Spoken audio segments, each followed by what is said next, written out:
श्री राधे गुरु जी। आजकल बच्चे जैसे पढ़े लिखे बच्चे माँ बाप से भाग रहे हैं दूर। हमें ये जानना है कि बच्चों को क्यों माँ बाप के साथ रहना चाहिए और बच्चों को माँ बाप के साथ रहने से क्या फायदा होता है। ये आपने जो प्रश्न किया है, ये प्रश्न ऑलमोस्ट आज 90% सभी घरों का है। आज जब बच्चे जवान हो रहे होते हैं तो उनको फ्रीडम चाहिए। मैं आपको एक स्टोरी सुनाता हूँ। एक बच्चा, इकलौता बेटा था माँ बाप का। तो माँ बाप बहुत डिसिप्लिन में रहते थे कि भाई ये करो, ये लाइट ऑफ करो, ये नलके से पानी नहीं बहना चाहिए, इतने बजे उठ जाना चाहिए, इतने बजे ये करना चाहिए। तो बच्चा रोज़ एजुकेशन के लिए स्कूल जाता, फिर वो ग्रेजुएट भी हुआ, कॉलेज भी जाने लगा, फिर वो नौकरी की तलाश में रहने लगा।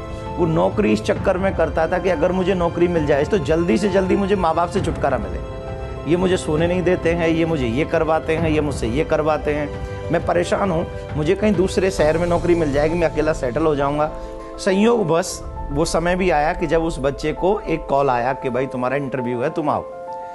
तो वो जिस जगह पर गया वहाँ पर उसने देखा कि एक कमरा है, उस रूम में कोई कुछ नहीं है, वहाँ कोई है ही नहीं इंटरव्यू लेने वाला, और वहाँ पर सिर्फ एक फ़ैन चल रहा है धीरे धीरे, और एक जिसमें वाटर रखा जाता है, पानी उसका धीरे धीरे गिर रहा था उसमें से।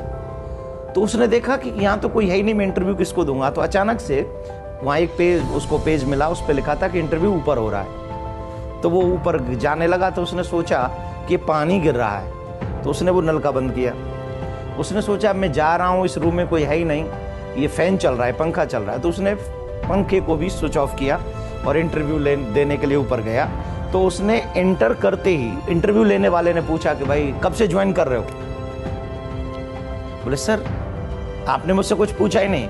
बोले मुझे कुछ पूछने की ज़रूरत ही नहीं, मैंने तुम्हारा सेंस देखा है, फिर काम करने का अंदाज देखा, तुम्हें किसी की कोई ज़रूरत नहीं थी, इसके बावजूद भी तुम वो नलका बंद करके आए, इसके बाद भी तुम फ़ैन बंद करके आए। इसका मतलब है न तो तुम अपना और न तुम अपने मालिक का नुकसान होते हुए नहीं देख सकते। इसका मतलब है कि तुम में तुम्हारे माँ बाप का दिया हुआ संस्कार बहुत है। तो माँ बाप हमें जीवन में छोटी छोटी ऐसी चीज़ सिखा देते हैं जिनके बारे में हमने कभी कल्पना भी नहीं की होती है। छोटा वृक्ष बड़े वृक्ष की छाया में हमेशा सुरक्षित रहता है, लेकिन जब बड़ा वृक्ष हट जाता है और छोटा वृक्ष जब अकेला रहता है तो आंधी बयार छोड़िए, हल्की सी तेज हवा चल जाए तो उसी में ध्वस्त हो जाता है। इसलिए माँ बाप के साथ रहना, इट मीन्स आप सुरक्षित हो।